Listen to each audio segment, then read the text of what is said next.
Olá.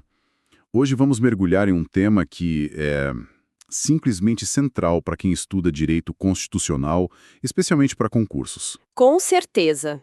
É um daqueles temas que sempre aparecem. Exato. As características dos direitos fundamentais.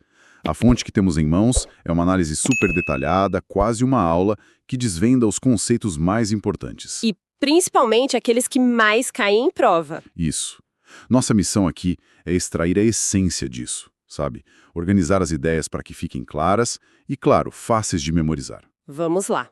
Certo, vamos começar a desempacotar isso. O ponto de partida, que a fonte já deixa claro, é que os direitos fundamentais não surgiram do nada, prontos. Não, de forma alguma.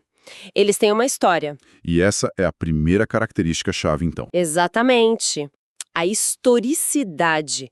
Isso quer dizer que os direitos são uma conquista, são um produto da evolução, das lutas sociais ao longo do tempo. Eles não nasceram prontos. De jeito nenhum. Eles se desenvolvem e se transformam conforme o contexto histórico. Como, por exemplo, os direitos de primeira geração, que surgiram da necessidade de limitar o poder do Estado. Isso. E depois os de segunda geração, que já vieram de uma demanda por proteção e por uma atuação estatal. Cada um no seu momento, na sua época. Perfeito. E isso já nos leva direto para a segunda característica, que é a universalidade. Universalidade. A ideia aqui é que existe um núcleo mínimo de direitos que pertence a todas as pessoas, sabe? Sem distinção de nacionalidade, sexo, raça.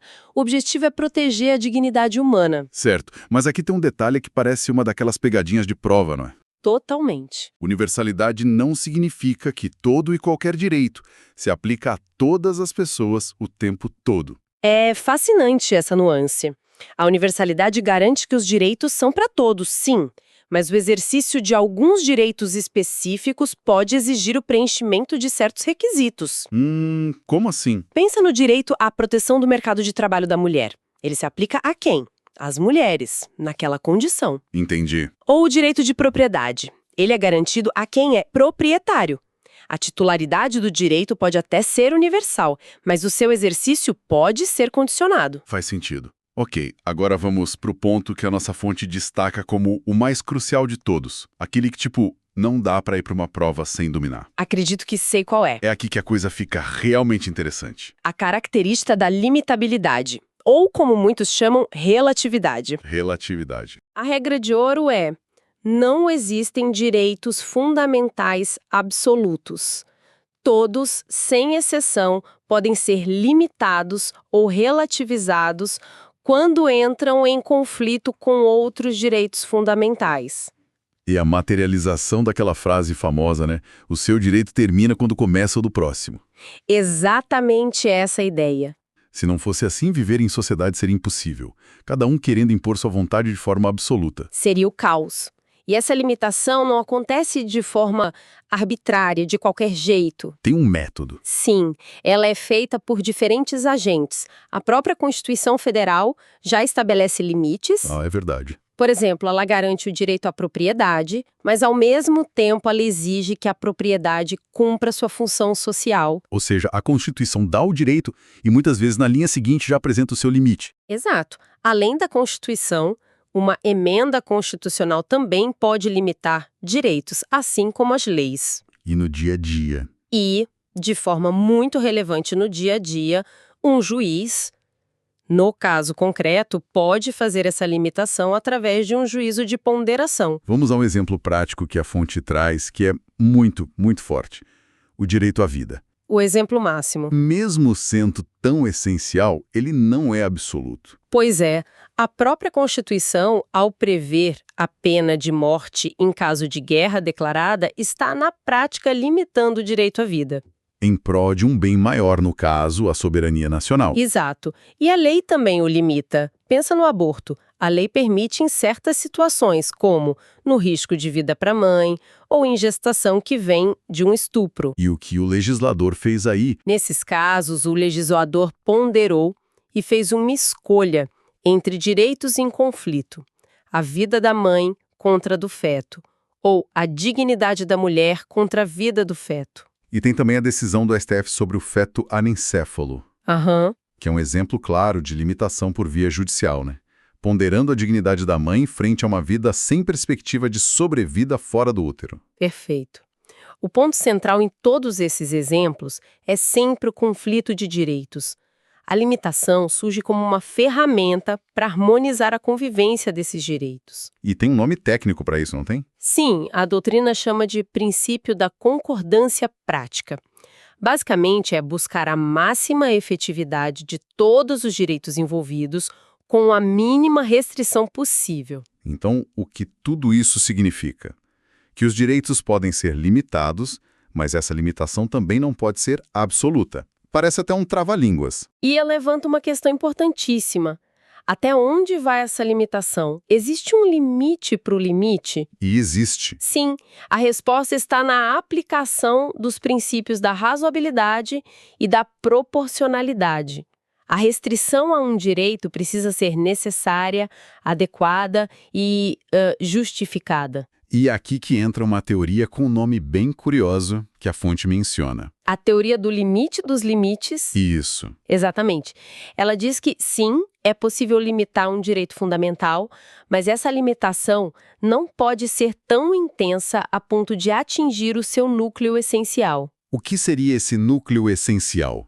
É a essência do direito, aquela parte sem a qual o direito fica descaracterizado ou simplesmente aniquilado. O exemplo da aposentadoria que a fonte usa é perfeito para isso. É ótimo? Mudar a idade mínima é uma limitação válida, acontece o tempo todo. Sim, é uma adequação. Mas se uma emenda definisse a idade para se aposentar em, 100 anos, na prática estaria extinguindo o direito para quase toda a população. Exato. O núcleo essencial teria sido violado. O direito existiria na teoria, mas seria impossível na prática. E para definir o que é esse núcleo essencial, a fonte diz que tem uma discussão, né? Sim, existem duas correntes principais. A teoria absoluta diz que o núcleo é fixo, ele é inerente ao próprio direito. E a outra? Já a teoria relativa defende que o núcleo essencial deve ser analisado caso a caso, no contexto concreto. E qual o Brasil adota? Isso é o que imposta para a prova. É fundamental saber. O Brasil e o STF adotam a teoria relativa. Certo. Então ficou claro que, para a prova, a regra é: os direitos fundamentais não são absolutos, mas a fonte alerta para uma distinção final. Ah, sim. Uma que pode ser objeto de uma questão bem específica, bem detalhista. Sim. Enquanto os direitos são relativizáveis, a Constituição estabelece algumas proibições que são tratadas como absolutas. Proibições absolutas. É o caso da vedação à tortura e ao tratamento desumano ou degradante. Ah, entendi. Ou seja, não existe uma situação, nem mesmo em tempo de guerra ou para proteger a segurança nacional, em que a tortura seria permitida? Exato. Torturar só um pouquinho não existe no nosso ordenamento jurídico. Precisamente. Essa é uma proibição que não comporta exceções. É um ponto de atenção para não confundir a relatividade dos direitos com essas vedações de caráter absoluto. Ótimo ponto. A regra geral sobre a relatividade se aplica aos direitos, mas essas proibições são um caso à parte. Resumindo então o que a gente viu hoje, os direitos fundamentais têm uma história, são universais na sua titularidade, mas não no seu exercício irrestrito. E, o mais importante, nenhum deles é absoluto. Eles podem e devem ser limitados de forma razoável e proporcional, sempre preservando seu núcleo essencial, que é definido caso a caso. uma síntese perfeita. E essa análise sobre a relatividade e os conflitos entre direitos é apenas uma parte do quebra-cabeça. É só a ponta do iceberg. Sim. Entender como eles se comportam individualmente levanta outras questões igualmente cruciais para uma compreensão completa. Do tipo: Por exemplo, um direito fundamental pode ser vendido. Alguém pode simplesmente renunciar a um deles? uau! E será que eles perdem a validade com o tempo, como uma dívida que prescreve? Perguntas muito interessantes. E essas perguntas nos guiam para um outro conjunto de características que definem a natureza e o funcionamento desses direitos no nosso ordenamento. Explorá-los é o próximo passo lógico. Se este conteúdo te ajudou nos seus estudos para concursos públicos, aproveite e assista agora a outros vídeos de nosso canal. Aqui você encontra material gratuito, dicas de estudo e conteúdos atualizados para concursos públicos. Inscreva-se no canal, ative o sininho para não perder nenhuma aula, compartilhe com outros concurseiros e deixe seu comentário com dúvidas ou sugestões. Pode Passar Cast. Conteúdo certo para quem estuda para passar em concurso público.